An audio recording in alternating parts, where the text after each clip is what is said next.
In this video I'm going to be continuing the topic of contract law from paper 3.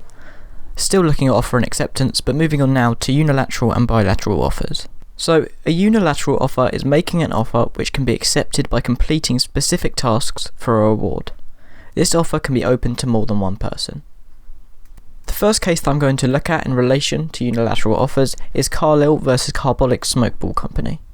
In this case, the CSBC advertised an £100 reward to anyone who used their product and caught the flu. And the ratio or key point of this case is that it established the unilateral offer. The next case I'm going to look at is Shuey vs US. The key point of this case is that revocation of a unilateral offer must be as promoting as the original offer.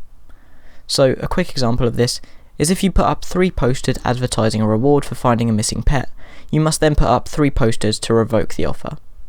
And revoking is obviously meaning to withdraw the offer. The next case we'll look at is Errington vs Errington Woods. The key point of this case is that acceptance of unilateral offers takes place on full performance. So if there are several tasks listed, you must complete all of them for acceptance. Moving on now to bilateral offers. This is making an offer to one person. This can be accepted by indicating agreement. The first case that I'm going to look at in relation to bilateral offers is Byrne vs Van Tienhoven. In this case, on October 8th, VT sent a revocation letter. On October 11th, Byrne receives the offer and sent a telegraph to accept. On October 20th, they then received the revocation letter. The revocation here came too late. So the ratio or key point of this case is that the postal rule does not apply to revocation. It must be communicated directly. And the postal rule is something we'll be going over in the next video. Another important case is Dickinson vs Dodds. Dodds offered to sell a house for £800. The offer was promised to be left open until the 12th of June. However, the house was sold to another party before this.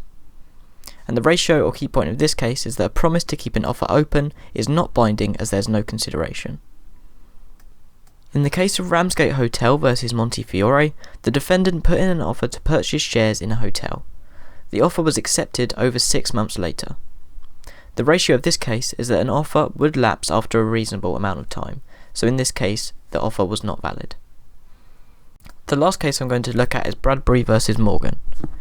This case established that contracts cannot be automatically revoked by the death of the offerer, and that notice should be given where possible. If it's a unilateral offer, however, death does revoke the offer. Here's a quick question that I wrote up on this topic. Joyce puts up 10 posters all around town advertising a reward for finding her missing son. Jim finds her son and brings him home. So what I want you to think about with this question is what type of offer we have here and whether there is a valid offer and acceptance. So hopefully you realise that the type of offer here is unilateral, as it's to more than one person and it requires completion of a task. We also know that acceptance of a unilateral offer takes place on full performance. As Jim has completed the task that was presented, this would be acceptance, and so there is offer and acceptance in this scenario.